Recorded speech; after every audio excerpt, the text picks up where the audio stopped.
Hello બેટા, જીત sir is here. Last time બેટા આપણે ક્યાં સુધી ભણી ગયા? તો કે સર લાસ્ટ ટાઈમ આપણે ક્વેશ્ચન નંબર 12 સુધી ભણી ગયા. હવે શું કહી જુઓ બેટા તમને, એક સમાંતર શ્રેણીના n પદનો સરવાળો કેટલો છે બેટા? n પદનો સરવાળો કેટલો આપો છે તમને? 5 × n² + 5n આપેલ છે. તો mનું પદ 167 છે, તો mનું મૂલ્ય મેળવવાનું છે. શું કરવાનું છે બેટા? એમનું મૂલ્ય મેળવવાનું છે. કઈ રીતે મેળવશું? તો શરૂઆતમાં આપણને કીધું છે અહીંયા શું, તો કે તમને કહે છે કે અહીં Sn ઇઝ ઇક્વલ ટુ કેટલા કેસ બેટા?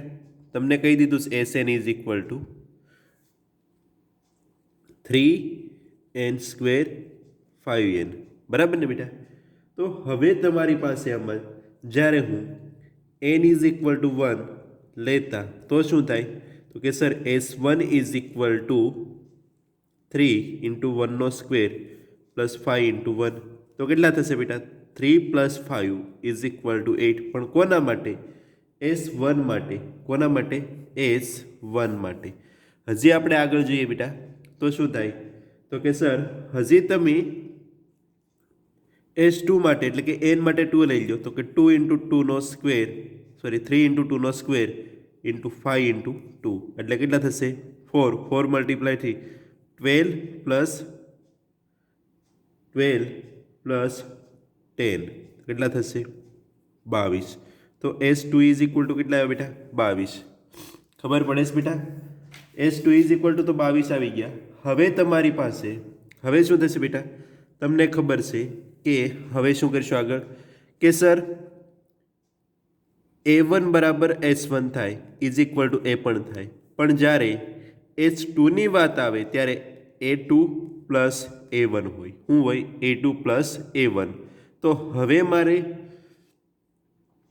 આમાંથી A2 મેળવવો છે બેટા. શું મેળવવું છે? A2 મેળવવો છે. તો શું થશે?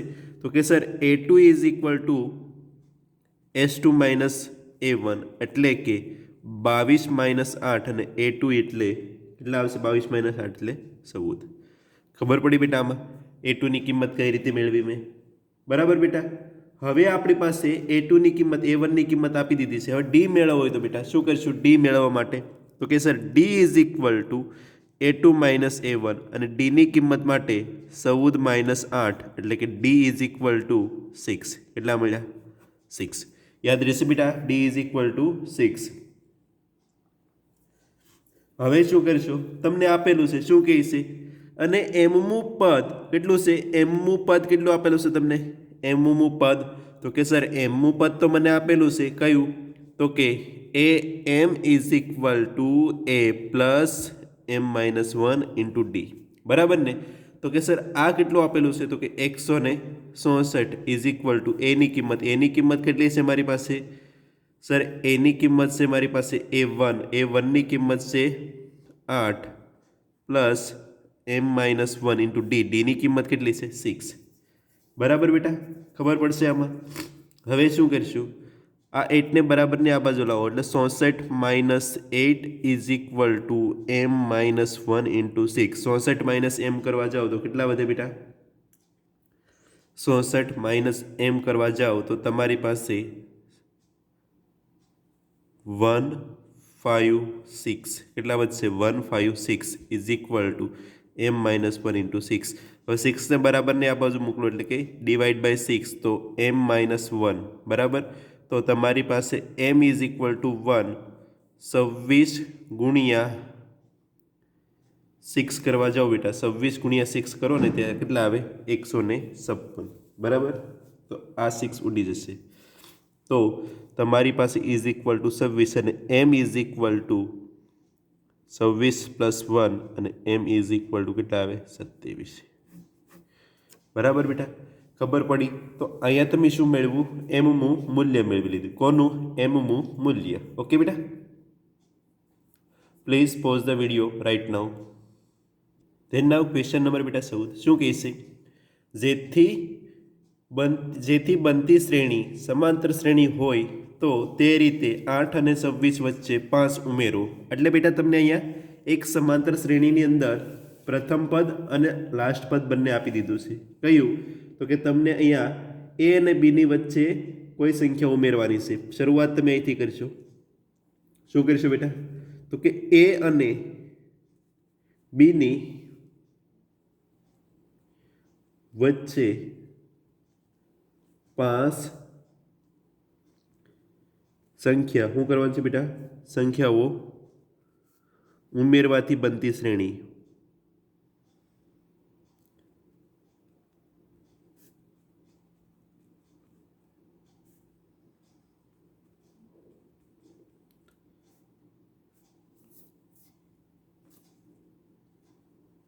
શ્રેણીનો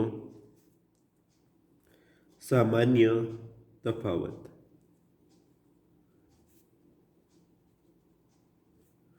સામાન્ય તફાવત d is equal to b minus 1 divide by n minus 1. આ સૂત્ર બેટા મેં તમને એક લખાયું હતું, યાદ હોય તો. એક ક્વેશ્ચનની અંદર આપણે ઉપયોગ પણ કરી ગયા બેટા. આ ક્વેશ્ચનનો આપણે ઉપયોગ પણ કરી ગયા છીએ. ઓકે બેટા. ધેન નાવ હવે તમારી પાસે અહીંયા a ઇઝ ઇક્વલ ટુ 8 અને b ઇઝ ઇક્વલ ટુ 26 આપેલા છે અને n ઇઝ ઇક્વલ ટુ કેટલા આપેલા છે? 5 આપેલા છે. બરાબર બેટા? કિંમત મૂકો બેટા આમાં. શું થશે? તો કે d is equal to b કેટલા હશે? 26 માઇનસ 8 ડિવાઈડ બાય 5 માઇનસ 1. તો કે d ઇઝ ઇક્વલ ટુ કેટલા આવશે? 26 માઇનસ 8 કરું તો 18 ડિવાઈડ બાય 4.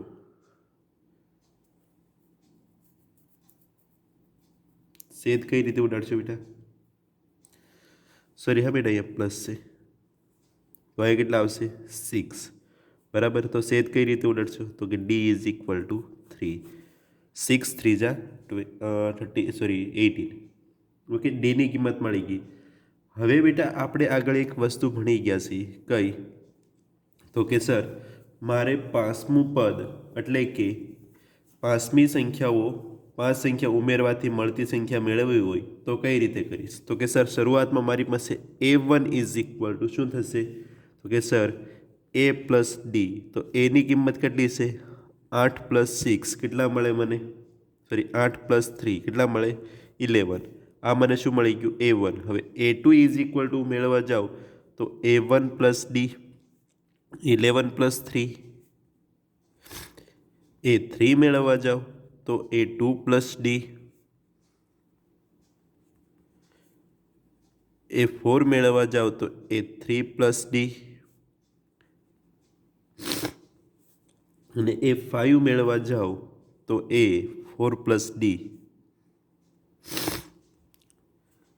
બરાબર. તો તમને અહીંયા શું મળી ગયું? a5 જ મેળવવાનું હતું બેટા, તો તમને આ તો મળી જાય છે. બરાબર, ખબર પડી બેટા આમાં? ઓકે, વેરી ગુડ બેટા. ક્વેશ્ચન નંબર 15 બેટા જો શું કહે છે કે જો a અને b ના સમાંતર મધ્યક a⁴n b⁴n ડિવાઈડ બાય તમને એવું કહે છે કે a⁴n - 1 પ્લસ b⁴n - 1 હોય તો nનું મૂલ્ય મેળવવાનું છે બેટા. બેટા સમાંતર મધ્યકની વાત આવી તો સમાંતર મધ્યક કોને કહેવાય બેટા? તો કે સમાંતર મધ્યક માટે a plus B divide by 2. શું થાય? સમાંતર મધ્યક માટે a plus B divide by 2. પણ તમને અહીંયા સમાંતર મધ્યક માટે શું આપી દીધું છે? આવું આપી દીધું તો તમે શું કરશો? a plus B divide by 2 a⁴n plus b⁴n divide by a⁴n - 1 plus b⁴n - 1. Okay બેટા, અહીંયા સુધી ખબર પડી? તો હવે તમે શું કરશો? તો કે સર હવે આનો ક્રોસ ગુણાકાર કરવાનો આવશે. કઈ રીતે? તો કે a plus B into a⁴n - 1 plus b⁴n - 1 is equal to 2 into a⁴n plus b⁴n. Okay બેટા. દેન નાવ આગળ લઈ જાઓ. આનો ગુણાકાર આની સાથે એટલે કે a into a⁴n - 1 plus a into b⁴n - 1 plus b into a⁴n - 1 plus B into B raise to N minus one is equal to 2an plus 2bn. Okay બેટા, ખબર પડી એટલે સુધી?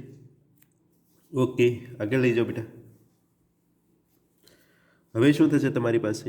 અહીંયા હું એવું કહી શકું, આનો ઘાત 1 હોય તો a રેસ ટુ n થાય બેટા, plus a into B raise to N minus one, plus અહીંયા તે એઝ ઇટિવ B raise to a raise to N minus one, plus B raise to N is equal to 2an plus 2bn.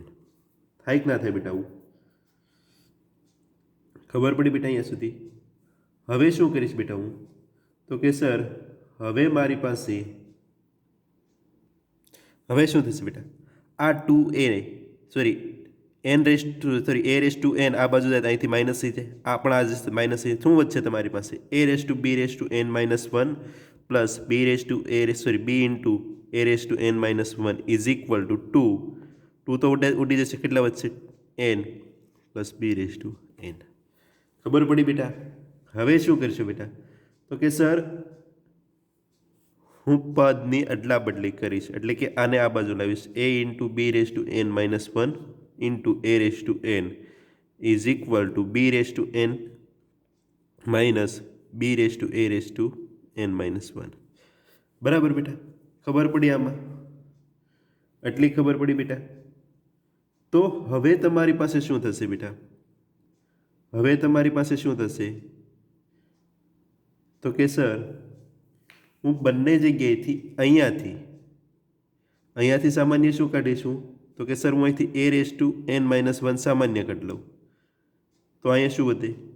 a into B અહીંયાથી હું B raise to n minus one સામાન્ય કાઢીશ તો આ વધશે, અને ઇઝ ઇક્વલ ટુ આમાંથી પણ હું સામાન્ય શું કાઢી લઈ? a raise to n minus one સામાન્ય કાઢીશ તો અહીંયા શું વધશે? a માઇનસ બી. બરાબર બેટા? તો હવે તમે શું કરશો બેટા? તમે આ બંને ઉડાવી આપશો તો શું વધશે તમારી પાસે? તો કે sir B raise to n minus one is equal to a raise to n minus one. બરાબર બેટા? એટલે સુધી ખબર પડી બેટા? હવે આપણે આગળ લઈ જઈએ. લાસ્ટમાં આપણી પાસે શું આવ્યું? B raise to n minus one is equal to a raise to n minus one. તો હું આવું પણ લખી શકું ને બેટા કે a divide by B all raise to n minus one is equal to કંઈ ના હોય તો શું વધશે? 1 વધશે. તો બેટા આટલું લખ્યું તો પછી મારી પાસે આવું પણ લખાય ને કે a divide by B n minus one is equal to a divide by B all raise to 0. હા સર, તો હું આ ઘાત બંનેના આધાર કેવા છે? સરખા. તો ઘાતને સરખાવું. n minus one is equal two 0 તો n ઇઝ ઇક્વલ ટુ કેટલા મળે? 1. તમને nની કિંમત કેટલી મળી બેટા? અહીંયા 1. ખબર પડી બેટા? બસ અહીંયા સુધી આપણે રાખીએ. આના પછીના લેક્ચરની અંદર આપણે નવી થિયરી અને નવા ક્વેશ્ચન કરીશું. અત્યાર સુધી આપણે એપી ભણતા હતા, હવે જીપી ભણશું. એટલે કે તમારે જીપી એટલે બેટા શું ખબર છે બેટા? સમગુણોત્તર શ્રેણી ભણશું બેટા. અત્યાર લગન શું ભણતા હતા? સમાંતર શ્રેણી. પણ હવે શું ભણશું? સમગુણોત્તર શ્રેણી. ઓકે બેટા?